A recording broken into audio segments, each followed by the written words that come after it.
నాన్నకి ఫోన్ చేస్తున్నావా? నెంబర్ కావాలి.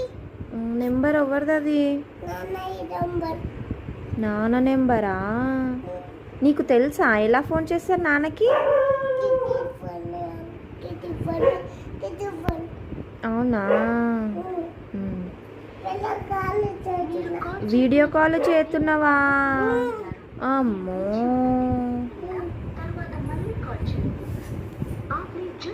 నాన్న బిజీ ఉండొచ్చు, కట్ చేసి. నాన్న డ్యూటీకి వెళ్ళిండు. కట్ చేయి. నాన్నకి ఫోన్ చేస్తున్నావా? నెంబర్ ఎవరిది అది? నాన్న నెంబరా? నీకు తెలుసా ఎలా ఫోన్ చేస్తారు నాన్నకి? అవునా?